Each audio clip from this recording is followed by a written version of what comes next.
अब एक काम करते हैं, बिग मार्केट वॉइसेस में आज हमारे साथ फर्स्ट ग्लोबल की चेयरपर्सन और एमडी देवीना मेहरा जुड़ गई हैं। देवीना जी, गुड मॉर्निंग, बहुत बहुत स्वागत है आपका इस शो में। पहले तो आपसे मैं एक व्यू लेना चाहूँगा, ये जो रिसेंट मार्केट करेक्शन आई है पिछले एक सवा महीने से, ये थोड़ी पिक्यूलियर है।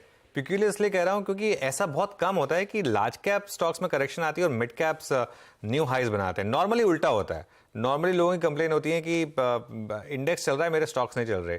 इस बार ये जो हुआ कि निफ्टी और बैंक निफ्टी 3-4% गिर गए, 5%, लेकिन मिड कैप और स्मॉल कैप लगातार न्यू हाइज बना रहे हैं, ये क्या इंडिकेट कर रहा है आपके हिसाब से? गुड मॉर्निंग अनुज।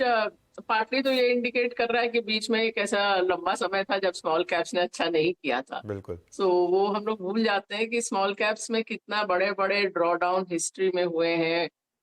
इंडेक्स में 50%, 70% ड्रॉ डाउन हो चुके हैं। और दूसरी बात, मैं एक बार ये भी देख रही थी कि जो स्मॉल कैप इंडेक्स है उसमें जो टर्नओवर होता है वो मतलब इंडेक्स 18 से 20% हर साल बदल जाता है।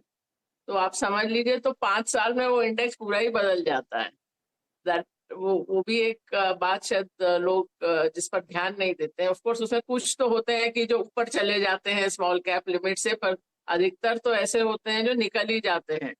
तो वो आपको जो स्मॉल कैप मिड कैप का खतरा है वो भी समझना चाहिए। और ये भी होता है कि लार्ज कैप में कई बार कोई सेक्टर का स्क्यू ज्यादा होता है। आपने बैंक निफ्टी की बात की, तो वो अब मतलब कुछ जैसे प्राइवेट सेक्टर बैंक्स उतने अच्छा नहीं किए, उतने अच्छे लग भी नहीं रहे हैं, तो वो एक तरह से ड्रैग हो जाते हैं।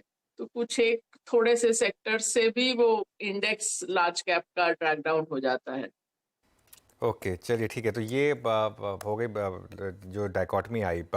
देवीना जी, इस समय मार्केट का, क्योंकि आप ये थोड़ी साइकिल्स समझते हैं, इस समय जो इंटरेस्ट रेट को लेकर एक डर बन रहा है, और ख़ासतौर से यूएस में और इवन इंडिया में भी जो रीसेंट इन्फ्लेशन अपटिक आया, उसके बाद थोड़ा बैंकों में प्रेशर आया। इस समय आपका व्यू क्या होगा इंटरेस्ट रेट साइकिल को लेकर ओवरऑल और बैंकों को लेकर?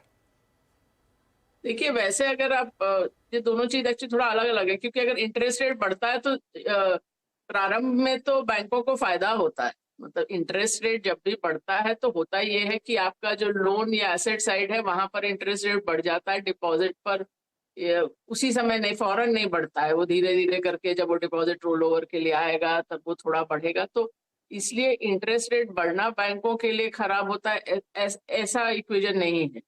और जहां तक इंटरेस्ट रेट का ही सवाल है, अब देखिए, हम मेरा तो आप मेरे पिछले साल भर के इंटरव्यू देख लीजिए, हम मेरा कभी भी ये व्यू नहीं रहा था कि 2023 में फेड सेकेंड हाफ में रेट कम करना शुरू कर देगा, क्योंकि वो होता नहीं है। इन्फ्लेशन कभी भी उस लेवल तक पहुंच के ऐसा नहीं होता कि एक तिमाही 3 तिमाही में खत्म हो जाए या 2% के आसपास आ जाए। वो तो मुझे तो शुरू से स्पष्ट था कि ऐसा कुछ नहीं होने वाला कि इस साल रेट कट आएंगे।